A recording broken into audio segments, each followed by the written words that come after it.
Hello everyone. आज हम class 11th की बिजनेस स्टडीज में sources of business finance lesson number 7 में जो टॉपिक लेने जा रहे हैं that is the global depository receipt, जिसको हम शॉर्ट टर्म में जीडीआर कहते हैं। G for global, D for depository and R for receipt.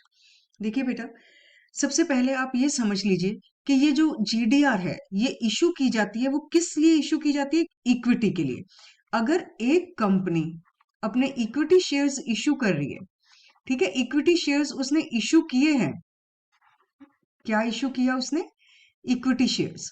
लेकिन कहां पे उसने इशू किए? ग्लोबल मार्केट में।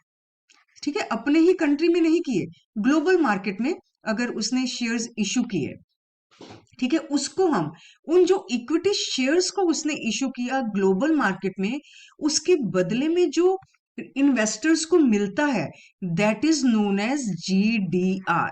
जैसे वो कहते हैं ना कि आपने कुछ भी पे किया तो आपको एक बिल मिला, ठीक है, हम कहते हैं उसको एक रिसीट मिली। जनरली हम बच्चे क्या करते हैं? रिसिप्ट बोलते हैं, पर एक्चुअली वर्ड वो है रिसीट। तो हम उसको कह रहे हैं कि उसने इन्वेस्ट किया इक्विटी शेयर्स में, और इक्विटी शेयर्स कहां से परचेज किएंगे? ग्लोबल मार्केट में किसी ने भी उस कंपनी के परचेज कर लिए, तो जो उसे मिला that is known as GDR, global depository receipt.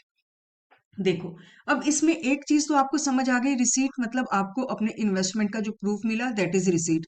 Global मतलब वो जो इन्वेस्टमेंट आपने की थी वो ग्लोबल मार्केट में की थी, ठीक है, वो किसी भी कंपनी की, कोई भी इंटरनेशनल कंपनी है ये, ठीक है, उसने अपने जो शेयर्स हैं वो इंटरनेशनल मार्केट में इशू किए। अब बात करते हैं कि ये डिपॉजिटरी है क्या। देखो, जब भी ये इक्विटी शेयर्स इशू हो रहे हैं ग्लोबल मार्केट में, तो ये डायरेक्ट हम इन्वेस्टर को इशू नहीं कर सकते। इसमें क्या किया जाएगा? क्योंकि ये ग्लोबल मार्केट है, तो जो कंपनी है वो एक इंटरनेशनल बैंक को अपॉइंट करेगी, ठीक है।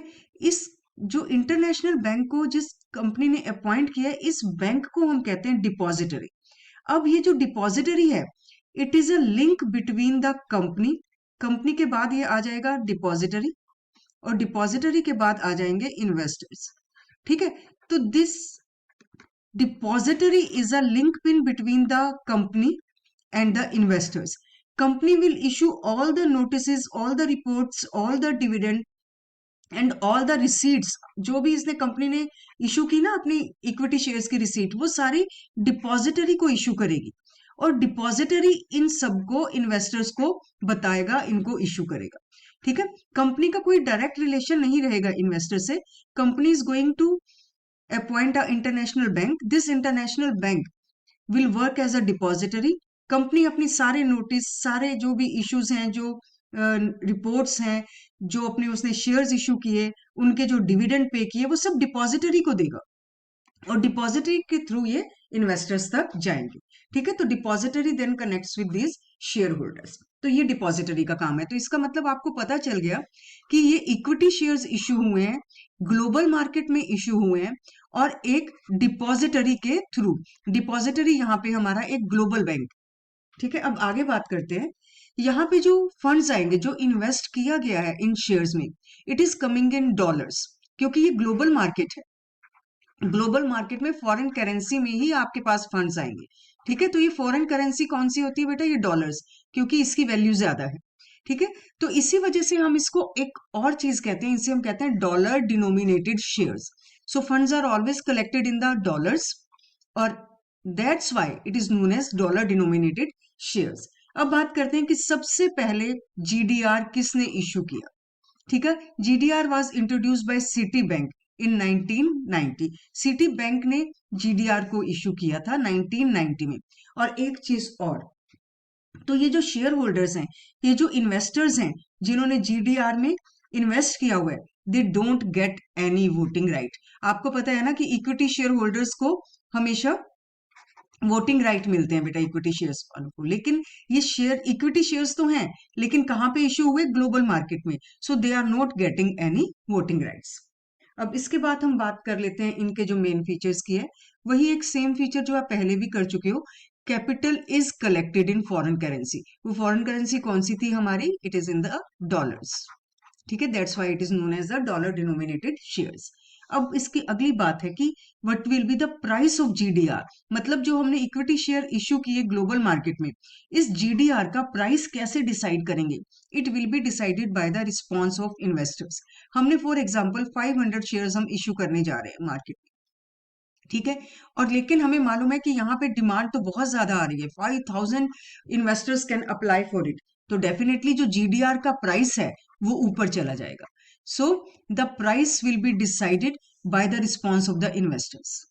No voting rights, they are not getting, the GDR holders are not getting any voting rights, जैसे कि हमने पहले कहा।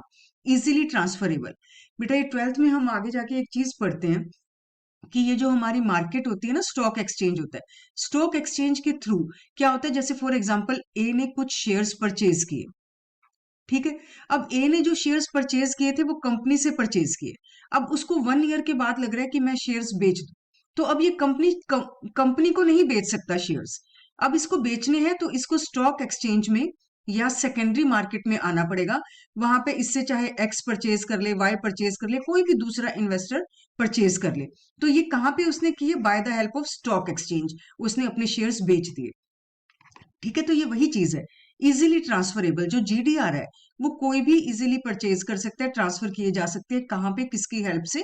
स्टॉक एक्सचेंज की हेल्प से, ठीक है। और जीडीआर को इश्यू करने वाली हमारी फर्स्ट कंपनी थी रिलायंस इंडस्ट्री, और उसने कितने के शेयर्स इश्यू किए थे? $150 मिलियन के 1992 में, बेटा, ठीक है। आप इस चीज को ध्यान रख लीजिए, रिलायंस इंडस्ट्री हमारी इंडियन थी जिसने 1992 में जीडीआर को इश्यू किया था, और city bank was the one who introduce GDR for the very first time, ठीक है। हमने अपने इस वीडियो में जीडीआर से रिलेटेड मीनिंग कर लिया, हमने कहा कि जीडीआर हमारे वो इक्विटी शेयर्स हैं जो कि ग्लोबल मार्केट में इशू हुए और डिपॉजिटरी के थ्रू इशू किए हैं हमने। उसके बाद हमने इनको कहा कि इनको कोई वोटिंग राइट्स नहीं मिलते। डिपॉजिटरी का मीनिंग आप थोड़ा ध्यान से करेंगे कि depository is a bank which is working as a middle man, ठीक है, मिडल मैन की तरह डिपॉजिटरी काम कर रहा है, ये आपको याद रखना है, ठीक है। कंपनी ने सारी चीजें इसको इशू की और इसने सारी जो भी इसके पास नोटिस आए, जो डिविडेंड आया, वो सारे इसने डिपॉजिटरी ने इन्वेस्टर्स को इशू किया। ये बात बहुत ध्यान रखने की है आपके लिए कि इनके पास कोई वोटिंग राइट्स नहीं होते, ये इजीली ट्रांसफरेबल है, और जो बैंक यहाँ पे हम लेते हैं जो डिपॉजिटरी की तरह काम करता है, that is the global bank, क्योंकि ये ग्लोबल डिपॉजिटरी रिसीट है, तो ये ग्लोबल बैंक होगा जो कंपनी अपॉइंट करती है। तो हमने यहाँ पे जीडीआर को डिटेल में कर लिया। इस वीडियो के लिए बस इतना ही। नेक्स्ट वीडियो में मिलेंगे हम एक नए टॉपिक के साथ। Thanks to all of you.